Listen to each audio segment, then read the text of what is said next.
ಪ್ರೀತಿಯ ವೀಕ್ಷಕರೇ, ನಿಮ್ಮೆಲ್ರಿಗೂ ನಮಸ್ಕಾರ.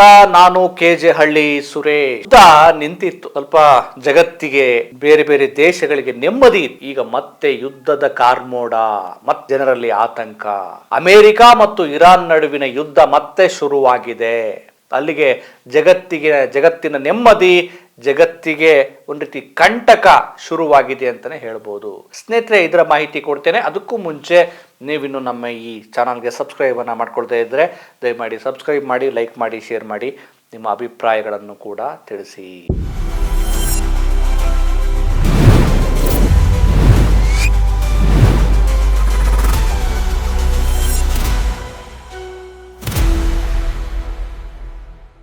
ಅಮೇರಿಕ ಮತ್ತು ಇರಾನ್ ನಡುವಿನ ಈ ಯುದ್ಧ ಯಾವಾಗ ನಿಲ್ಲುತ್ತಪ್ಪ, ಜಗತ್ತಿಗೆ ಯಾವಾಗ ನೆಮ್ಮದಿ ಸಿಗುತ್ತೆ, ಮತ್ತೆ ಈ ತೈಲ ಸರಬರಾಜಿಗೆ, ಇಂಧನಕ್ಕೆ ಮತ್ತು ಗ್ಯಾಸ್ಗೆ ಯಾವುದೇ ರೀತಿ ತೊಂದರೆ ಆಗದಾಗೆ ಜಗತ್ತಲ್ಲಿ ಎಲ್ಲ ಕಡೆ ನೆಮ್ಮದಿ ಇದ್ರೆ ಸಾಕು ಅಂಥೇಳಿ ಜನ ಕಾಯ್ತಾ ಇದ್ರು. ಆ ಕಾಯುವಿಕೆಯ ಭಾಗವಾಗಿ ಮಾತುಕತೆ ನಡೀತಾ ಇತ್ತು.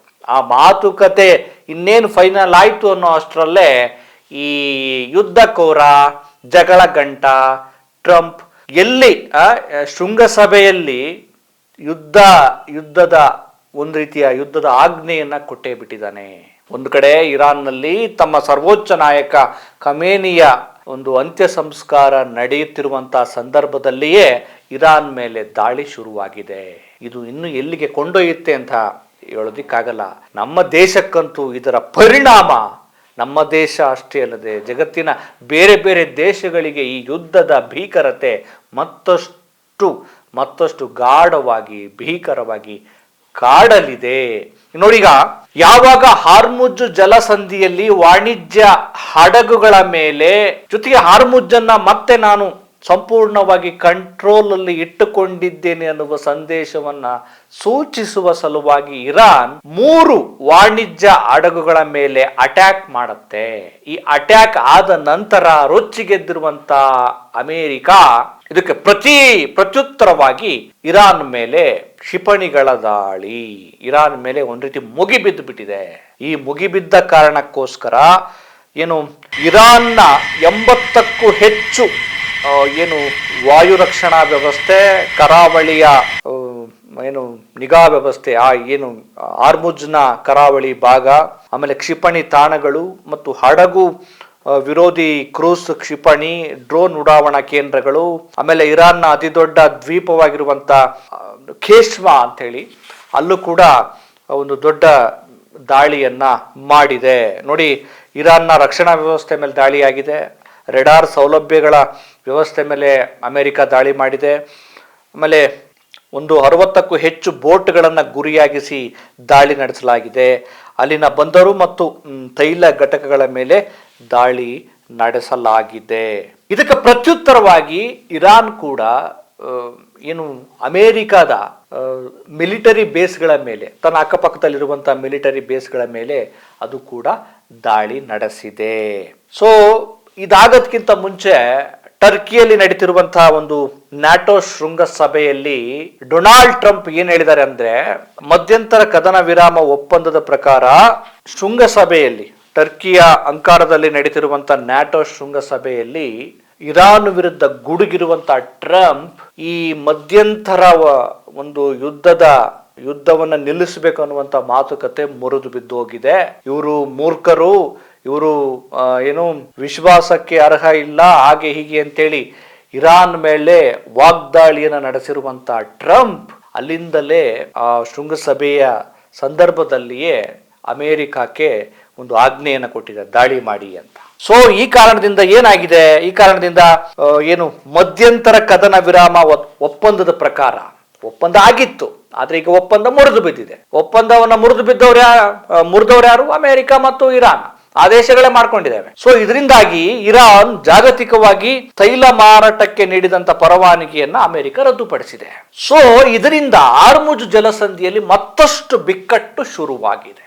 ಸೊ ಬಿಕ್ಕಟ್ಟು ಅಂದ್ರೇನೆ ಅಲ್ಲಿ ಹಾರ್ಮುಜ್ ಮೂಲಕ ಬೇರೆ ದೇಶಗಳಿಗೆ ತೈಲ ಸರಬರಾಜು ಆಗ್ಬೇಕಲ್ಲ, ಈಗ ಮತ್ತೆ ಅದು ಬಂದಾಗ ಭಾರತದ ಪಾಲಿಗಂತೂ ಒಂದು ದೊಡ್ಡ ಹೊಡೆತ, ದೊಡ್ಡ ಬಿಕ್ಕಟ್ಟು, ದೊಡ್ಡ ಆಘಾತ ಅಂತಾನೆ ಹೇಳಬಹುದು.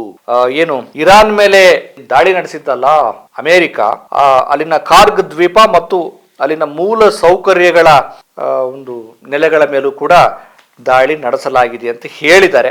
ಈಗ ಅಮೆರಿಕ ಇರಾನ್ಗೆ ಒಂದು ರೀತಿ ದ್ರೋಹದ ಪಟ್ಟವನ್ನ ಕಟ್ಟಿದೆ. ಇದು ನಡೆಯುತ್ತೆ, ಈ ರೀತಿ ಆರೋಪ ಪ್ರತ್ಯಾರೋಪ ಮಾಡೋದು ನಡೆಯುತ್ತೆ. ನೋಡಿ, ಈ ಯುದ್ಧದ ಒಂದು ಸನ್ನಿವೇಶವನ್ನ ನೋಡಿದಾಗ ಒಂದು ರೀತಿ ದಾಳಿ ಪ್ರತಿದಾಳಿ ಮತ್ತೆ ಇರಾನ್ ಮೇಲೆ ಅಮೆರಿಕ ಮುಗಿಬಿದ್ದಿರೋದನ್ನ ನೋಡಿದ್ರೆ ಬಹುಶಃ ಯುದ್ಧ ಮತ್ತಷ್ಟು ಭೀಕರತೆಗೆ ಹೋಗುವ ಸಾಧ್ಯತೆಗಳಿವೆ. ಸೊ ಇದರ ಪರಿಣಾಮವನ್ನ ನಾವು ನೋಡಿದಾಗ ಮತ್ತೆ ಚಿನ್ನದ ಬೆಲೆ ಹೆಚ್ಚಾಗುವ ಸಾಧ್ಯತೆಗಳು ಖಂಡಿತ ಇದೆ. ಆನಂತರ ತೈಲ ಬೆಲೆ ಹೆಚ್ಚಾಗತ್ತೆ. ತೈಲ ಬೆಲೆ ಹೆಚ್ಚಾದ್ರೆ, ತೈಲ ಬೆಲೆ ಹೆಚ್ಚಾಗೋದಿರ್ಲಿ, ತೈಲ ಬೆಲೆ ಏರಿಕೆ ಇರಲಿ, ನಮ್ಮ ದೇಶಕ್ಕೆ ಬರಬೇಕಾಗಿರುವ ತೈಲ ಮತ್ತು ಗ್ಯಾಸ್, ಅಡಿಗೆ ಅನಿಲ ಬರದೇ ಇದ್ರೆ ಅದರ ಪರಿಣಾಮ ಅದೆಷ್ಟರ ಮಟ್ಟಿಗೆ ಭೀಕರವಾಗಿರುತ್ತೆ ಅನ್ನೋದನ್ನ ನಾವೆಲ್ಲ ಅನುಭವಿಸಿದ್ದೇವೆ. ಈಗ ಮತ್ತೆ ಆ ತರಹದ ಕಹಿ ಅನುಭವಗಳನ್ನ, ಆ ನೋವುಗಳನ್ನ, ಒದ್ದಾಟಗಳನ್ನ, ಕಿಲೋಮೀಟರ್ ಗಟ್ಟಲೆ ಜನ ಕ್ಯೂ ನಿಂತು ಗ್ಯಾಸ್ ಅನ್ನ ಪಡೆಯೋದು ಅಥವಾ ತೈಲ ಇಲ್ಲದೆ ಒದ್ದಾಡೋದನ್ನ ನಾವೆಲ್ಲ ಈಗ ಮತ್ತೆ ಅನುಭವಿಸಬೇಕಾಗಿದೆ. ಇದು ಮತ್ತೆ ಜಾಗತಿಕವಾಗಿ ಜಗತ್ತಿನ ಎಲ್ಲಾ ದೇಶಗಳ ನೆಮ್ಮದಿಯನ್ನ ಕೆಡಿಸುವ ಯುದ್ಧವಾಗಿದೆ. ಒಂದು ಒಪ್ಪಂದ ಮಾಡ್ಕೊಳ್ತಾರೆ, ಒಪ್ಪಂದಕ್ಕೆ ಬದ್ಧರಾಗಿರಲ್ಲ ಅಂತಂದ್ರೆ ಇವ್ರ ಉದ್ದೇಶ ಒಪ್ಪಂದ ಅಲ್ಲ, ಹಠ, ಕಂಟ್ರೋಲ್ ತೆಗೆದುಕೊಳ್ಳಬೇಕು ಅನ್ನುವಂತಹ ಒಂದು ಪ್ರತಿಷ್ಠತೆ, ಜೊತೆಗೆ ಜಿಯೋ ಪಾಲಿಟಿಕ್ಸ್ ನಲ್ಲಿ ನಾವು ನಂಬರ್ 1 ಇದೀವಿ, ನಾವು ಎಲ್ಲವನ್ನು ಆಕ್ಯುಪೈಡ್ ಮಾಡ್ಕೊಳ್ತೀವಿ, ನಮ್ಮ ಶ್ರಮ ಅಷ್ಟು ಅಂತೇಳಿ ಜಗತ್ತಿಗೊಂದು ಸಂದೇಶ ಕೊಡಬೇಕು. ಯಾರ ನೆಮ್ಮದಿ ಹಾಳಾದ್ರೇನು, ಯಾರಿಗೇನು ತೊಂದರೆ ಆದ್ರೇನು ಯಾರು ತಲೆ ಕೆಡಿಸ್ಕೊಳಂಗೆ ಕಾಣ್ತಾ ಇಲ್ಲ. ಈಗ ಏನು ಮಾಡೋಕ್ಕಾಗಲ್ಲ. ಈಗ ನಮ್ಮ ದೇಶದ ಪ್ರಧಾನಿಗಳೇನೋ ಕಿವಿ ಮಾತು ಹೇಳಿದಾರಂತೆ, ಯುದ್ಧ ಬೇಡ ಅಂತ. ಇವರ ಕಿವಿ ಮಾತನ್ನ ಕೇಳಿ ಇವರು ಹೇಳೋ ಸಂದರ್ಭದಲ್ಲೇ ಹೇಳಲಿಲ್ಲ, ಮಾತಾಡೋ ಸಂದರ್ಭದಲ್ಲಿ ಮಾತಾಡ್ಲಿಲ್ಲ. ಈಗೇನೋ ಕಿವಿ ಮಾತು ಹೇಳಿದಾರಂತೆ. ಇವರ ಕಿವಿ ಮಾತು, ಇವರ ಕಾವ್ಯಾತ್ಮಕವಾದ ಮಾತನ್ನ ಕೇಳಿಸಿಕೊಳ್ಳೋ ಸಂವೇದನೆ ಅಂತ ಟ್ರಂಪ್ ಅಂತೂ ಇಟ್ಕೊಂಡಿಲ್ಲ. ಈ ಎರಡೂ ದೇಶಗಳಿಗೂ ಪ್ರತಿಷ್ಠತೆ ಮುಖ್ಯ ಆಗತ್ತೆ. ಸಾವು ನೋವುಗಳು ಯುದ್ಧ ಆದಷ್ಟು ಹೆಚ್ಚಾಗತ್ತೆ. ಒಂದು ರೀತಿ ಯುದ್ಧದ ಭೀಕರತೆಯಿಂದ, ಕ್ಷಿಪಣಿಗಳ ದಾಳಿಗಳಿಂದ ಆಗುವ ಸಾವು ನೋವುಗಳ ಜೊತೆಗೆ ಈ ಇರಾನ್ನ ತೈಲವನ್ನೇ, ಅಡುಗೆ ಅನಿಲವನ್ನೇ ನೆಚ್ಚಿಕೊಂಡಿರುವಂತ ಬೇರೆ ಬೇರೆ ದೇಶಗಳ ಕತೆ ಏನು, ಆ ಅಡುಗೆ ಮನೆಗಳ ನೋವಿನ ವ್ಯಥೆ ಏನು ಅನ್ನೋದನ್ನ ನಾವು ನೋಡಬೇಕಾಗಿದೆ. ಸದ್ಯಕ್ಕಂತೂ ಯುದ್ಧ ನಿಲ್ಲಲಿ ಅನ್ನೋದೇ ಮತ್ತೆ ನಾವು ಎಲ್ಲರೂ ಮಾಡಬೇಕಾಗಿರುವ ಆಶಯ. ಇದು ಇನ್ನು ಎಲ್ಲೆಲ್ಲಿ ಕೊಂಡೊಯ್ಯುತ್ತೆ, ಇನ್ನು ಯಾವ ಮಟ್ಟಕ್ಕೆ ಭೀಕರತೆಯನ್ನ ಸೃಷ್ಟಿ ಮಾಡುತ್ತೆ ಅಂತ ನಾವು ಈಗ ಊಹೆ ಮಾಡಕ್ಕಂತೂ ಸಾಧ್ಯ ಇಲ್ಲ, ನೋಡ್ಬೇಕಾಗಿದೆ. ಸೊ ಕಿವಿ ಮಾತು ಕವಿ ಮಾತು ಹೇಳೋಂಥವ್ರು ಇನ್ನು ನಮ್ಮ ದೇಶಕ್ಕೆ ತೊಂದರೆ ಆಗದಾಗೆ ಯಾವೆಲ್ಲ ಪರ್ಯಾಯ ವ್ಯವಸ್ಥೆಯನ್ನು ಮಾಡ್ಕೊಂಡಿದ್ದಾರೆ ನಮಗಂತೂ ಗೊತ್ತಿಲ್ಲ. ಈ ದೇಶದ ಏನು ಮುಖ್ಯ ಸ್ಥಾನದಲ್ಲಿರುವಂಥವ್ರು ಅವರು ನೋಡಬೇಕು. ವಿದೇಶ ಯಾತ್ರೆಯಲ್ಲಿದ್ದಾರೆ, ನೋಡೋಣ. ನಮಸ್ಕಾರ.